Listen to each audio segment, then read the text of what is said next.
Deep underground, the environment is perfectly stable until the precise moment it isn't.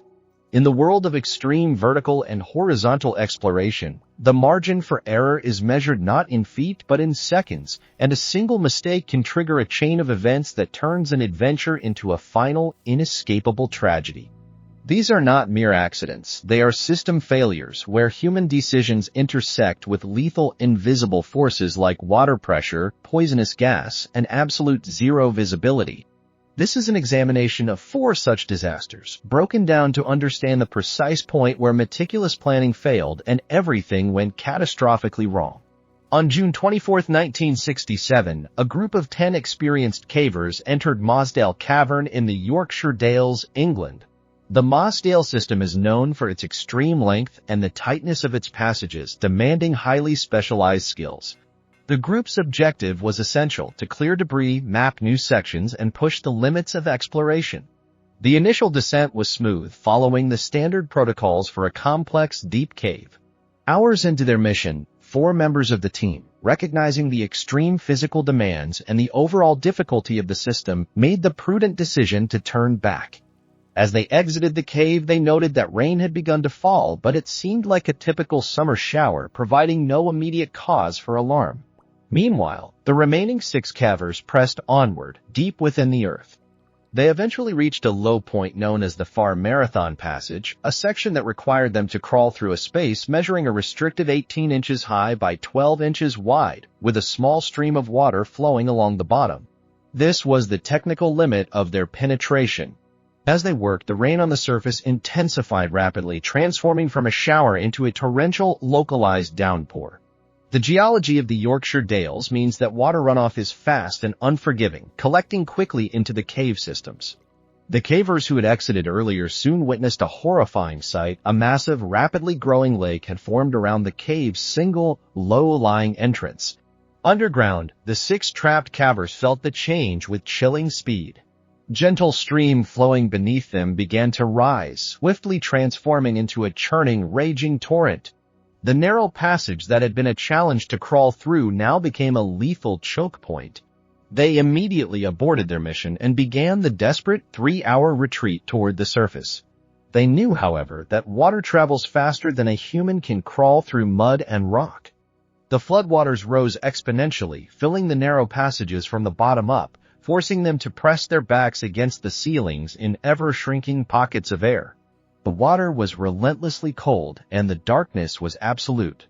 A massive rescue operation was quickly mobilized, involving hundreds of volunteers, mining experts, and emergency services.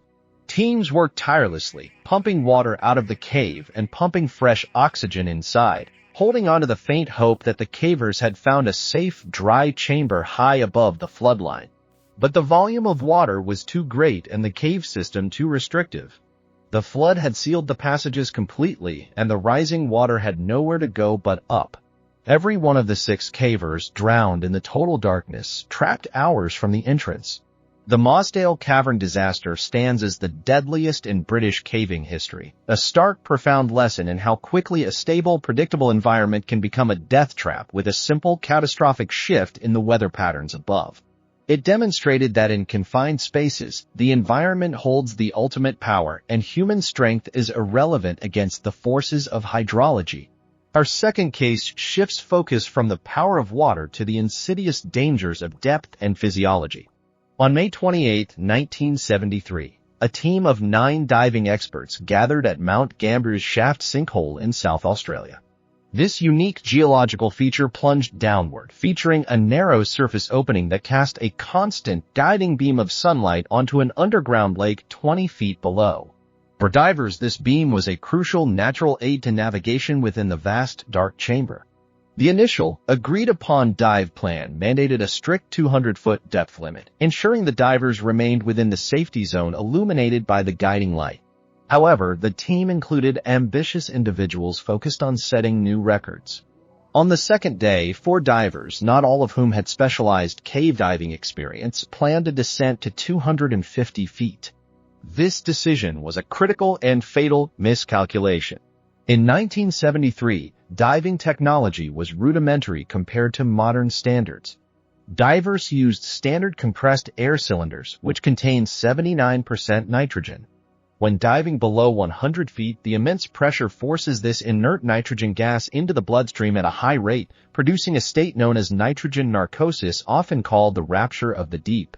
Nitrogen narcosis acts as a powerful anesthetic, similar to severe alcohol intoxication. It impairs judgment, causes irrational euphoria, distorts time perception, and cripples motor skills. One experienced diver, descending with the group, recognized the onset of this impairment, sensed the danger, and wisely turned back to the surface.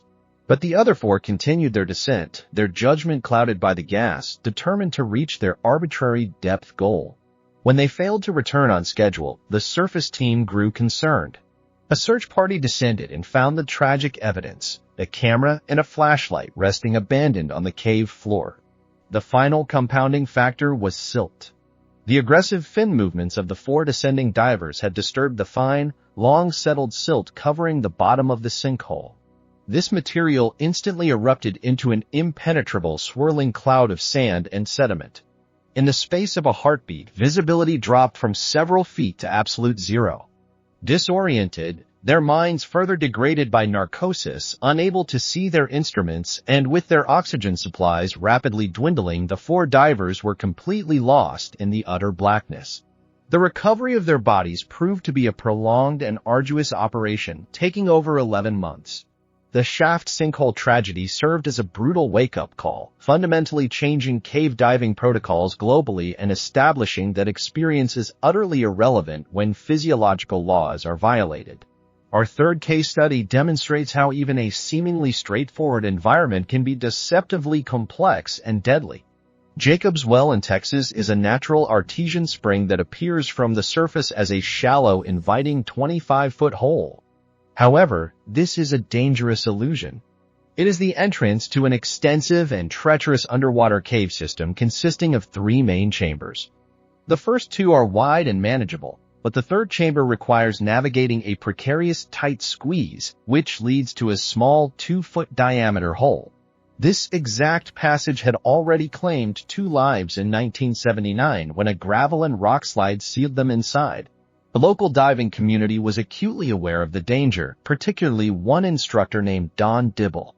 Dibble knew Jacob's Well intimately, having nearly died there himself when a gravel slide trapped him in the tight passage. He barely managed to escape, sustaining a ruptured stomach during his panicked, rapid ascent due to the expanding air in his body. He constantly warned divers to stay away from the third chamber and had even tried to seal the small entrance with concrete, only for other reckless divers to reopen it, leaving a defiant message behind. Yet, on November 23, 1983, 2 students from Texas State University, Richard Patton and Clark Robbins, both trained in open water diving but lacking any cave specialization, decided to explore the well for themselves. They reached the third chamber. To enter the tightest section, Richard Patton made the critical mistake of removing his tank to squeeze through while holding it.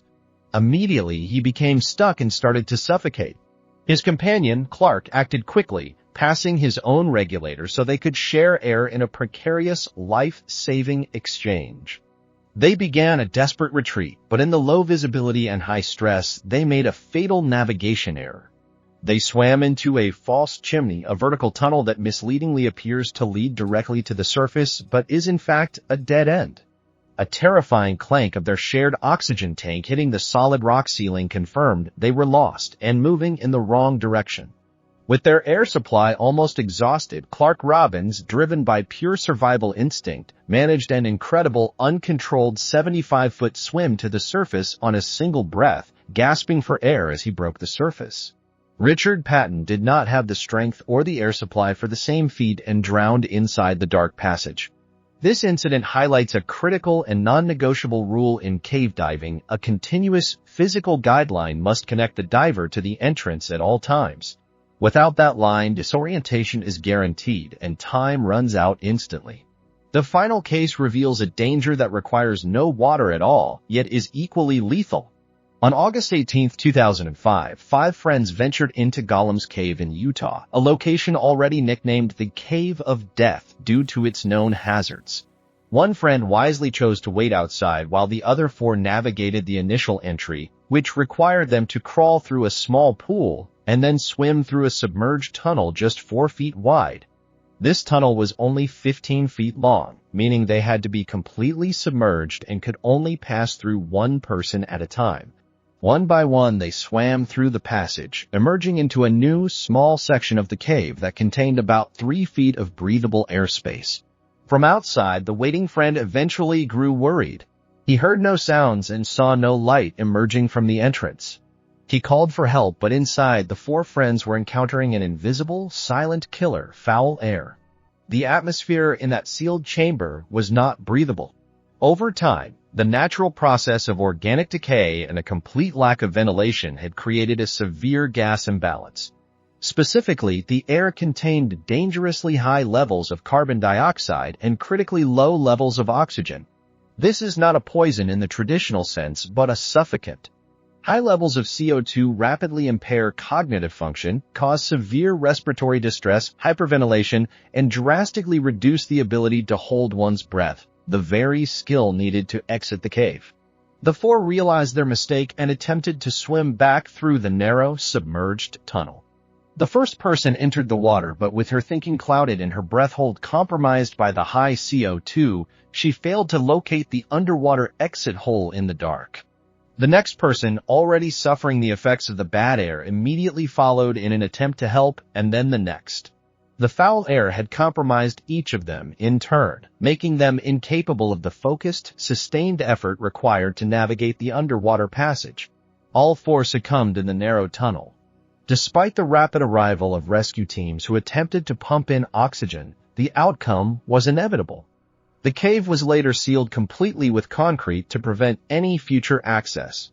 Each of these 4 tragedies, Mossdale, Shaft Sinkhole, Jacob's Well, and Gollum's Cave, shares a single profound common thread, a chain of small decisions, each seemingly reasonable on its own, that led explorers into a scenario where a single predictable environmental factor became instantly lethal. The margin for error in these extreme environments is never a matter of luck or bravery, but of physics, human physiology, and meticulous, often redundant, preparation. Whether it is the rapid onset of a flash flood, the insidious intoxication of nitrogen narcosis, the disorienting complexity of a silt out, or the silent suffocation of bad air, the lesson remains constant. The most critical safety device in any confined environment is not the equipment you carry, but the knowledge and discipline in your mind. These case studies serve as permanent markers, illustrating why rescue teams do not view caves as challenging landscapes, but as the perfect, unforgiving trap. If you wish to discuss these tragic lessons further or suggest another topic for breakdown, information on our community can be found in the description.